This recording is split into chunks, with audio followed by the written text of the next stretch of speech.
প্রিয় দর্শক ও জ্যোতিষপ্রেমীরা, আজকের রাশিচক্রের আলোচনায় আপনাদের স্বাগতম। যারা তুলা রাশির জাতক জাতিকা, আজকের এই বিশ্লেষণ আপনার জন্য অত্যন্ত গুরুত্বপূর্ণ হতে চলেছে। গ্রহ নক্ষত্রের বর্তমান অবস্থান অনুযায়ী আগস্ট মাসে তুলা রাশির জীবনে আসতে চলেছে কিছু নতুন মোড়, কিছু চ্যালেঞ্জ, আবার কিছু আশার আলো। তুলা রাশি অর্থাৎ যাদের জন্ম রাশিচক্রে তুলা, তাদের জীবন পরিচালিত হয় ন্যায় বিচার, শৃঙ্খলা ও সৌন্দর্যের এক গভীর টান দ্বারা। আপনি চাইলেও হঠাৎ সিদ্ধান্ত নিতে পারেন না, কারণ আপনি প্রতিটি দিক বিচার করেন, প্রতিটি মানুষের অনুভূতির কদর করেন। শুক্র গ্রহের প্রভাব আপনার রুচি, সম্পর্ক ও দৃষ্টিভঙ্গিকে করে তোলে সংবেদনশীল এবং পরিশীলিত।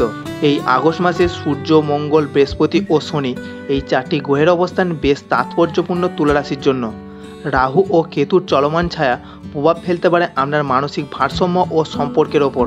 তবে আশার কথা, শনিদেব আপনার কর্মস্থলে ধৈর্য এনে দেবে এবং বৃহস্পতির দৃষ্টিতে আসতে পারে নতুন সুযোগ। চলতি মাসে গ্রহের সংযোগ বলছে কিছু পুরনো বিষয় নতুন রূপে ফিরে আসতে পারে, সম্পর্কের পুরনো জট খুলতে পারে, আবার কর্মক্ষেত্রে কেউ পুরনো ভুল মনে করিয়ে দিতে পারে।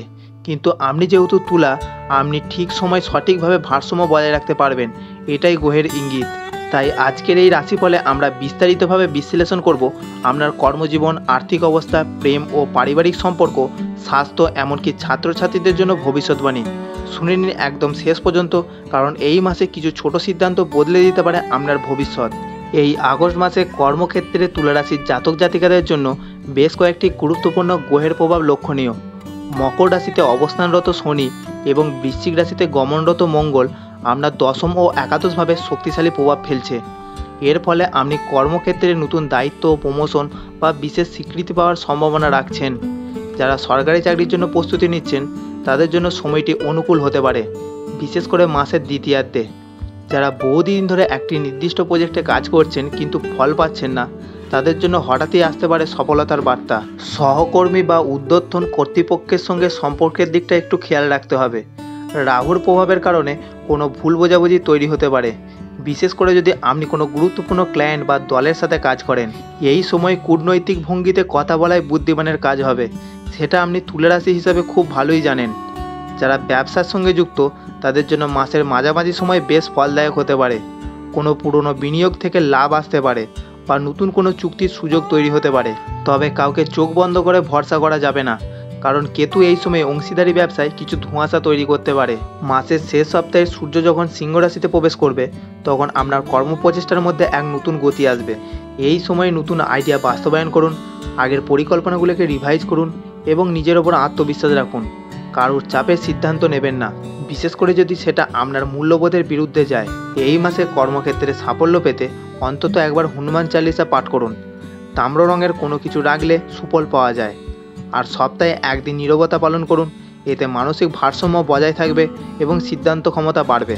এই আগস্ট মাসে তুলা রাশির জাতক জাতিকাদের স্বাস্থ্য নিয়ে কিছু মিশ্র প্রবণতা দেখা যাচ্ছে, বিশেষ করে যারা দীর্ঘদিন ধরে শারীরিক দুর্বলতা, হজমের সমস্যা বা স্নায়ুবিক টেনশনে ভুগছেন, তাদের জন্য মাসের প্রথমার্ধে কিছুটা সাবধানতা অবলম্বন করা শ্রেয়। কারণ চন্দ্র ও কেতুর সংযোগ আপনার ষষ্ঠ ভাবকে স্পর্শ করছে, যা হঠাৎ রোগ জ্বালা, ইনফেকশন বা পুরনো অসুস্থতার পুনরাবৃত্তির ইঙ্গিত দেয়। খাদ্যাভ্যাস বা নিয়মিত জীবনযাপন এই মাসে আপনার স্বাস্থ্য রক্ষার প্রধান চাবিকাঠি। অস্বাস্থ্যকর খাবার, বাইরের খাবার বা অনিয়মিত ঘুম আপনার হজমতন্ত্র বা মেটাবলিজমের নেতিবাচক প্রভাব ফেলতে পারে। বিশেষ করে যারা অফিসে বসে কাজ করেন, তাদের কোমর ও পিঠের ব্যথা দেখা দিতে পারে। দিনে অন্তত 30 মিনিট হাঁটাচলা ও হালকা ব্যায়াম অত্যন্ত জরুরি। মানসিক চাপও এই মাসে তুলা রাশির জাতকদের একটু বেশি ভোগাতে পারে। বৃহস্পতি ও শনির পারস্পরিক প্রভাবের ফলে দায়িত্বের চাপ এবং পারিবারিক বা ব্যক্তিগত টানাপোড়েন ঘুমের সমস্যা, দুশ্চিন্তা ও একাকিত্বের অনুভূতি তৈরি করতে পারে। কিন্তু শুক্রের শুভ দৃষ্টি আপনার এই পরিস্থিতি থেকে টেনে তুলতেও সক্ষম, যদি আপনি নিজেকে কিছুটা সময় দেন ও ধৈর্য রাখেন। যারা আগে কখনো হৃদরোগ বা রক্তচাপজনিত সমস্যায় ভুগেছেন, তাদের জন্য এই মাসে নিয়মিত চেক আপ করানো উচিত। তবে ভয়ের কিছু নেই, গ্রহদের ট্রানজিট অনুযায়ী আপনি যত্ন নিলে বড় কোনো জটিলতা আসবে না। এই মাসে তুলা রাশির জাতক জাতিকাদের আর্থিক দিক মোটামুটি স্থিতিশীল থাকলেও কিছু পরিকল্পনাহীন খরচ এবং হঠাৎ আর্থিক চাপে পড়ার সম্ভাবনা থাকছে। বিশেষ করে যারা ধার দেনা করে চলেন বা কিস্তিতে কিছু কিনেছেন, তাদের জন্য এই মাসে টানাপোড়েন কিছুটা বাড়তে পারে। এর পেছনে মূলত দ্বাদশভাবে কেতুর অবস্থান এবং ষষ্ঠভাবে রাহুর প্রভাব লক্ষ্য করা যাচ্ছে, যা অনিয়ন্ত্রিত ব্যয় এবং ঋণ বৃদ্ধির দিক নির্দেশ করে। আয় বৃদ্ধির সুযোগ অবশ্যই থাকবে, তবে সেটা হবে ধৈর্য ও কৌশলের মাধ্যমে। ভাগ্যের সহায়তায় হঠাৎ কোনো বন্ধ হওয়া টাকা ফেরত আসতে পারে। পুরনো কোনো আর্থিক প্রকল্পে লাভ আসার সম্ভাবনা দেখা দিচ্ছে। তবে ঝুঁকিপূর্ণ বিনিয়োগ থেকে দূরে থাকা বুদ্ধিমানের কাজ হবে। যারা জমি, সম্পত্তি বা বাড়ির দলিল সংক্রান্ত লেনদেনে যুক্ত, তাদের জন্য এই মাসে কিছু নতুন সম্ভাবনা তৈরি হতে পারে। বিশেষ করে মাসের দ্বিতীয় ভাগে বৃহস্পতি ও সূর্যের মিলন স্থাবর সম্পত্তির যোগ তৈরি করছে। পরিবার থেকে কিছু আর্থিক সহায়তাও পেতে পারেন। যারা ব্যবসার সঙ্গে যুক্ত, তাদের জন্য এই সময় কিছু পুরনো ইনভেস্টমেন্ট থেকে লাভ আসতে পারে।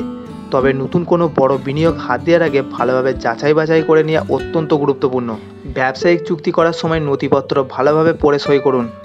অপ্রয়োজনীয় খরচ ও সামাজিক প্রতিপত্তি দেখাতে গিয়ে ব্যয় বাড়ানোর প্রবণতা থেকে নিজেকে সামলে রাখুন। এই মাসে চটজলদি লাভের আশায় কেউ আপনাকে ভুল পথে চালনা করতে পারে, তাই আর্থিক বিষয়ে সিদ্ধান্ত নিন খুব ঠান্ডা মাথায়। প্রেম, সম্পর্ক ও পারিবারিক সংযোগ, এই তিনটি দিকই তুলা রাশির জাতক জাতিকারা সাধারণত খুবই সংবেদনশীল, রুচিশীল ও ভারসাম্যপ্রিয়। কিন্তু আগস্ট মাসে কিছু গ্রহের সংমিশ্রণ এই ভারসাম্যে কিছুটা নাড়া দিতে পারে। বিশেষ করে শুক্র ও রাহুর প্রভাব প্রেম জীবনে কিছু জটিলতা আনতে পারে। প্রেমের ক্ষেত্রে এই মাসে হঠাৎ মানসিক দূরত্ব বা ভুল বোঝাবুঝির সৃষ্টি হতে পারে।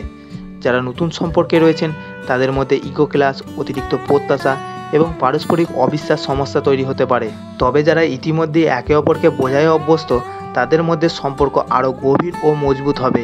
দাম্পত্য জীবনে কিছু চাপ সৃষ্টি হতে পারে মাসের প্রথমার্ধে। পারস্পরিক অভিযোগ, অতীতের ভুল টেনে আনা বা তৃতীয় পক্ষের হস্তক্ষেপের কারণে পরিবেশ কিছুটা উত্তপ্ত হতে পারে। তবে মাসের দ্বিতীয়ার্ধে শুক্রের শুভ প্রভাব সম্পর্ককে শান্তি ও সমঝোতার দিকে ফিরিয়ে আনবে। এই সময়ে একসাথে ভ্রমণ বা ছোট কোথাও বেরিয়ে আসা উপকারী হতে পারে। পারিবারিক সম্পর্কে মিশ্র ফল দেখা যাচ্ছে। বাড়ির কোনো বয়স্ক সদস্যদের স্বাস্থ্য ও সম্পত্তি সংক্রান্ত আলোচনা কিছুটা টেনশন তৈরি করতে পারে। ভাই বোনের সম্পর্কে মতবিরোধ দেখা দিতে পারে, বিশেষ করে যারা যৌথ পরিবারে থাকেন। তবে আপনি যেহেতু তুলা রাশি, আপনার কূটনৈতিক আচরণ ও শান্ত স্বভাব পরিস্থিতি সামাল দিতে সাহায্য করবে। পারিবারিক শান্তির জন্য প্রতি শনিবার সন্ধ্যায় পিতৃপুরুষদের উদ্দেশ্যে প্রদীপ জ্বালানো বা প্রার্থনা অত্যন্ত ফলদায়ক। এই আগস্ট মাসটি তুলা রাশির ছাত্রছাত্রীদের জন্য ধৈর্য, মনোযোগ এবং আত্মনিয়ন্ত্রণের পরীক্ষা হতে চলেছে। রাহু ও কেতুর ছায়া প্রভাব চতুর্থ ও দ্বাদশ ভাবের ওপর পড়ার কারণে মনোসংযোগে বিঘ্ন ঘটাতে পারে। যারা পড়াশোনায় একটু পিছিয়ে আছেন, তাদের জন্য এই সময় পড়ার প্রতি উদাসীনতা বা হতাশা আসা স্বাভাবিক। তবে সেটি কাটিয়ে ওঠা একেবারেই সম্ভব, বিশেষ করে মাসের দ্বিতীয়ার্ধে। যারা প্রতিযোগিতামূলক পরীক্ষার প্রস্তুতি নিচ্ছেন, তাদের অবশ্যই একটি নির্দিষ্ট রুটিন মেনে চলা উচিত। এই সময়ে পরিকল্পনা ছাড়া পড়লে মনে থাকবে না, বারবার ভুল হবে, এমন ইঙ্গিত দিচ্ছে গ্রহের গতিবিধি। তবে আপনি যদি সৎ থাকেন এবং নিয়মিত অধ্যবসায় করেন, তাহলে এই মাসে আপনি নিজের ওপর একটি নতুন আত্মবিশ্বাস অনুভব করবেন। যারা স্কুল বা কলেজের শিক্ষার্থী, তাদের মধ্যে একটু মানসিক অস্থিরতা দেখা দিতে পারে এই সময়। বন্ধুদের মধ্যে মনোমালিন্য, পরীক্ষার চাপ বা পরিবারের প্রত্যাশা থেকে সৃষ্টি হতে পারে মানসিক ক্লান্তি। এই সময় পড়াশোনার পাশাপাশি মানসিক প্রশান্তির জন্য প্রতিদিন কিছুটা সময় নিজের মতো করে কাটানো দরকার। প্রতিদিন পড়া শুরু করার আগে সরস্বতী দেবীর নাম করে প্রার্থনা করুন। প্রতি বুধবার একটি সবুজ পাতা বা তুলসী পাতা বইয়ের মধ্যে রেখে পড়া শুরু করুন। এটি স্মরণশক্তি বাড়াতে সহায়তা করবে। প্রিয় তুলা রাশির জাতক জাতিকারা, আগস্ট মাস আপনার জীবনে যেমন নতুন কিছু সুযোগের দরজা খুলে দিতে চলেছে, তেমনি কিছু পুরনো হিসাব নিকাশও মিটিয়ে দিতে চাইছে। কর্মজীবনে ধৈর্য এবং সততা আপনাকে সফলতা দেবে। আর্থিকভাবে একটু হিসাব করে চললে ভবিষ্যৎ আরও মজবুত হবে। সম্পর্কের দিকটা যতটা সম্ভব সংযম এবং ভালোবাসার মাধ্যমে বজায় রাখুন, এতেই শান্তি ও স্থিতি ফিরে আসবে। এই মাসে আপনার জন্য মূল মন্ত্র হলো নিজের ভারসাম্য নিজেই খুঁজুন, কারণ জীবনের সব প্রশ্নের উত্তর গ্রহের থেকেও বেশি আপনার মন জানে। শেষে বলবো, গ্রহ নক্ষত্র আমাদের পথ দেখায়, কিন্তু পথে হাঁটতে হয় নিজেকেই। তাই আত্মবিশ্বাস হারাবেন না, সময়ের সঙ্গে সঙ্গে পরিস্থিতি পরিবর্তন হবেই। শুভ চিন্তা করুন, সদ্ভাব বজায় রাখুন আর নিজের প্রতি বিশ্বাস রাখুন। এই রাশিফল যদি ভালো লাগে তাহলে লাইক, শেয়ার এবং সাবস্ক্রাইব করতে ভুলবেন না। ভিডিওটি এখানেই শেষ করছি। আবার দেখা হবে আগামী সবাই নতুন রাশিচক্রের বার্তা নিয়ে। ততদিন ভালো থাকুন, সুস্থ থাকুন আর শুভ থাকুক আপনার প্রতিটি দিন।